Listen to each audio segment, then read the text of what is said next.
Greetings! Just hanging out here in camp. I'm going to show you one of the many camp tools that you can make to make your life a little better, at least in the summertime. This is a fly whisk. And you go, oh, a fly whisk? What's that for? Well, when those things won't stay away from you despite how much DEET you've bathed yourself in, you got to be able to swat them away. And fly swatters always break and fail. Talk about the need to reinvent a mousetrap. Well, how about building a better fly swatter? You know, we pretty much have mousetraps down, but fly swatters always fall apart and fail. I don't care how much you pay for one, they always have a problem. This homemade fly whisk, however, is very sturdy, very durable, and guess what? It's homemade. Pretty cool. But how do you make it? Well, for starters, you're going to need a decent little straight piece of wood, about like maybe a broomstick or so, and about as long as your wrist, extending to your hands, about that long. And so then you're going to need some sort of strips of cordage or something. And in the past, I've used sage that I twisted into little strands, and you can whisk away, of course, as I've shown you here. But in order to keep my little strands here from sliding off the end, I've wrapped tape around the end here because I didn't want to put a notch. I've made these with a notch right here, and the notch tends to be a weak spot. If you have bad aim and you accidentally smack into something with that end, it can snap right off.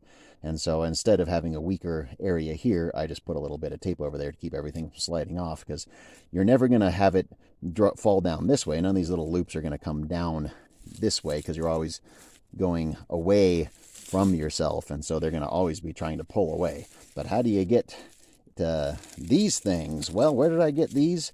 These come from my wag bag toilet. And I use lawn and leaf bags, and what I do is cut them in half, and I have one last one. This is the end of the box. And the problem is you don't need the entire bag, like a part of the top of the bag you don't need.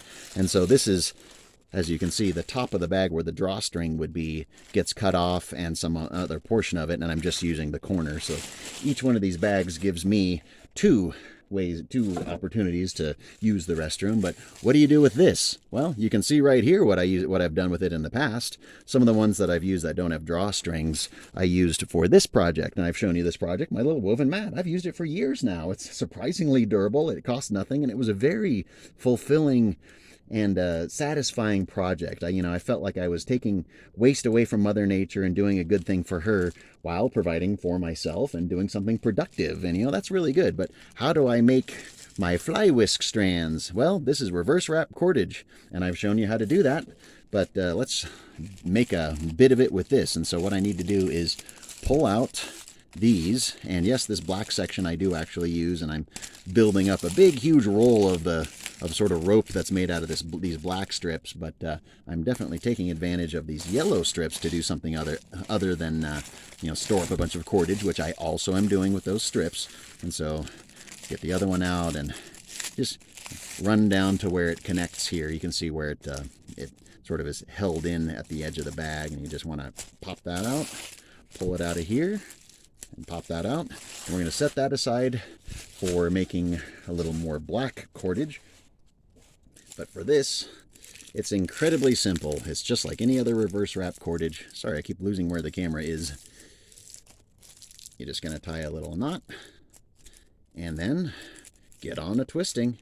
Remember the twisting process. Twist the top one, grab the bottom, twist them both against each other. Advance your thumb and forefinger to hold that twist in place. Grab the top one, twist it away. Grab the bottom one, twist them both back towards you.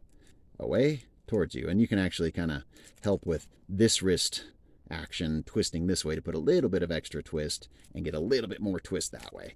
And so then we're just going to sit here and do this, and it takes time, and my hands will cramp, and my fingers will get tired, and I'll get burned out on it and feel like I want to stop. But